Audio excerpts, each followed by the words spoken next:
नमस्कार। उनकी कलम मेरी आवाज़ में आप सभी का स्वागत है।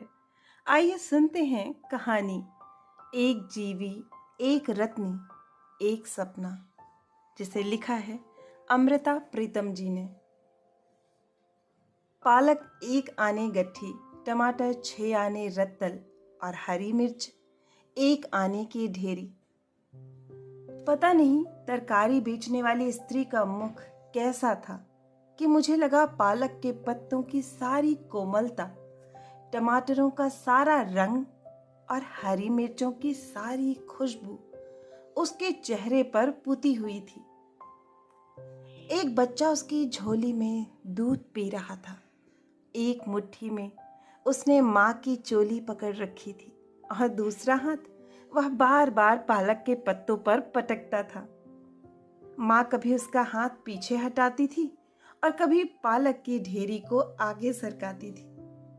पर जब उसे दूसरी तरफ बढ़कर कोई चीज ठीक करनी पड़ती थी तो बच्चे का हाथ फिर पालक के पत्तों पर पड़ जाता था। उस स्त्री ने अपने बच्चे की मुट्ठी खोलकर पालक के पत्तों को छुड़ाते हुए घूर कर देखा, पर उसके होठों की हंसी उसके चेहरे की सिलवटों में से उछलकर बहने लगी। सामने पड़ी हुई सारी तरकारी पर जैसे उसने हंसी छिड़क दी हो और मुझे लगा ऐसी ताजी सब्जी कभी कहीं उगी ही नहीं होगी। कई तरकारी बेचने वाले मेरे घर के दरवाजे के सामने से गुजरते थे। कभी देर भी हो जाती, पर किसी से तरकारी ना खरीद सकती थी। रोज उस स्त्री का चेहरा मुझे बुलाता रहता था। उससे खरीदी हुई तरकारी जब मैं काटती, धोती और पतीले में डालकर पकाने के लिए रखती, सोचती रहती उसका पति कैसा होगा।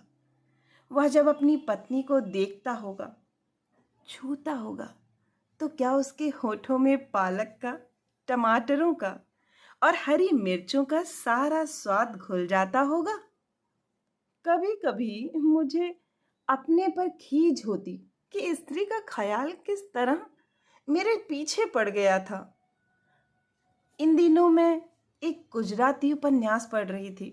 इस उपन्यास में रोशनी की लकीर जैसी एक लड़की थी, जीवी। एक मर्द उसको देखता है और उसे लगता है कि उसके जीवन की रात में तारों के बीज उगाए हैं। वह हाथ लंबे करता है, पर तारे हाथ नहीं आते और वह निराश होकर जीवी से कहता है, तुम मेरे गांव में अपनी जाति के किसी आदमी से ब्याह कर लो, मुझे दूर से सूरत ही दिखती रहेगी। उस दिन का सूरज जब जीवी देखता है तो वह इस तरह लाल हो जाता है जैसे किसी ने कुंवारी लड़की को छू लिया हो। कहानी के धागे लंबे हो जाते हैं और जीवी के चेहरे पर दुखों की रेखाएं पड़ जाती हैं। इस जीवी का ख्याल भी आजकल मेरे पीछे पड़ा हुआ था, पर मुझे खींच नहीं होती थी। वे तो दुखों की रेखाएं थीं, वही रेखाएं जो मेरे गीतों में थीं, और रेखाएं रेखाओं में मिल जाती हैं। पर यह दूसरी, जिसके होठों पर हंसी की बूंदें थीं, केसर की तुरिया थी। दूसरे दिन मैंने अपने पावों को रोका कि मैं उससे तरकारी खरीदने नहीं जाऊंगी। चौकीदार से कहा कि यहाँ जब तरकारी बेचने वाला आए तो मेरा दरवाज़ा खटखटाना। दरवाजे पर दस्तक हुई। एक एक चीज़ को मैंने हाथ लगा कर देखा। आलू नरम और गड्ढों वाले, फरस बीन जैसे फलियों के दिल सूख गए हों, पालक जैसे वह दिन भर की धूल फाँक कर बेहद थक गई हो, टमाटर जैसे वे भूख के कारण बिलखते हुए सो गए हों, हरी मिर्चें जैसे किसी ने उनकी सांसों में से खुशबू निकाल ली हो। मैंने दरवाज़ा बंद कर लिया और पाँव मेरे रोकने पर भी उस तरकारी वाली की ओर चल पड़े। आज उसके पास उसका पति भी था। वह मंडी से तरकारी लेकर आया था और उसके साथ मिलकर तरकारियों को पानी से धोकर अलग अलग रख रहा था और उनके भाव लगा रहा था। उसकी सूरत पहचानी सी थी। इसे मैंने कब देखा था, कहाँ देखा था? एक नई बात पीछे पड़ गई। बीबी जी आप? मैं? पर मैंने तुम्हें पहचाना नहीं। इसे भी नहीं पहचाना? यह रत्नी, माड़कू रत्नी। मैंने अपनी स्मृतियों में ढूंढा, पर माड़कू और रत्नी कहीं मिल नहीं रहे थे। 3 साल हो गए हैं, बल्कि महीना ऊपर हो गया है। एक गांव के पास, क्या नाम था उसका, आपकी मोटर खराब हो गई थी। हाँ, हुई तो थी। और आप वहां से गुजरते हुए एक ट्रक में बैठकर धुलिया आए थे, नया टायर खरीदने के लिए। हाँ हाँ। और फिर मेरी स्मृति में मुझे माड़कू और रत्नी मिल गए। रत्नी तब अधखिली कली जैसी थी और माड़कू उसे पराये पौधे पर से तोड़ लाया था। ट्रक का ड्राइवर माड़कू का पुराना मित्र था। उसने रत्नी को लेकर भागने में माड़कू की मदद की थी। इसलिए रास्ते में वह माड़कू के साथ हंसी मजाक करता रहा।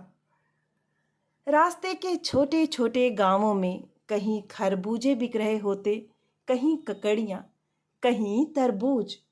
और माड़कू का मित्र माड़कू से ऊंची आवाज में कहता, बड़ी नरम है, ककड़ियाँ खरीद ले। तरबूज तो सुर्ख लाल है और खरबूजा बिल्कुल मिस्री है। खरीदना नहीं है तो छीन ले, वाह रे रांझे। अरे छोड़ मुझे, रांझा क्यों कहता है? रांझा साला आशिक था कि नाई था। हीर की डोली के साथ भैंसे हाँक कर चल पड़ा। मैं होता ना कहीं। वाह रो माड़कू, तू तो मिर्जा है, मिर्जा। मिर्जा तो हूं ही, अगर कहीं साहिबा ने मरवा ना दिया होता तो। और फिर माड़कू अपनी स्त्री को छेड़ता, देख रत्नी, साहिबा न बनना, हीर बनना। वाह रे माड़कू, तू मिर्जा या हीर। यह भी जोड़ी अच्छी बनी। आगे बैठा ड्राइवर हंसा। इतनी देर में मध्य प्रदेश का नाका गुजर गया और महाराष्ट्र की सीमा आ गई।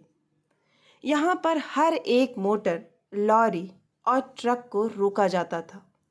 पूरी तलाशी ली जाती थी कि कहीं कोई अफीम, शराब या किसी तरह की कोई और चीज़ तो नहीं ले जा रहा।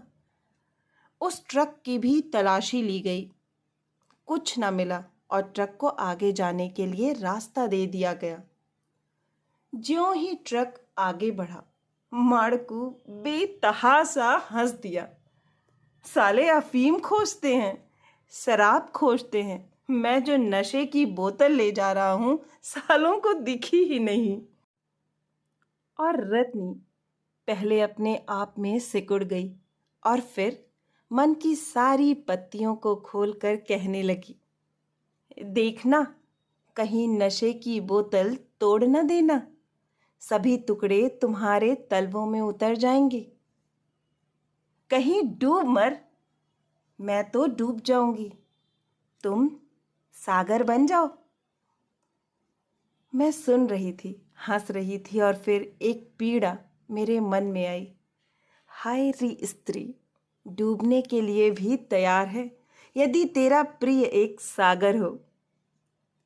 फिर धुलिया आ गया। हम ट्रक में से उतर गए और कुछ मिनट तक एक ख्याल मेरे मन को कुरेदता रहा। यह रत्नी एक अधखिली कली जैसी लड़की, माड़कू इसे पता नहीं कहाँ से तोड़ लाया था। क्या इस कली को वह अपने जीवन में महकने देगा? यह कली कहीं पांवों में ही तो नहीं मसली जाएगी? पिछले दिनों दिल्ली में एक घटना हुई थी। एक लड़की को एक मास्टर वायलिन सिखाया करता था। फिर दोनों ने सोचा कि वे बम्बई भाग जाएं। वहां वह गाया करेगी, वह वायलिन बजाया करेगा। रोज जब मास्टर आता, वह लड़की अपना एक आध कपड़ा उसे पकड़ा देती और वह उसे वायलिन के डिब्बे में रख कर ले जाता। इस तरह लगभग महीने भर में उस लड़की ने कई कपड़े मास्टर के घर भेज दिए।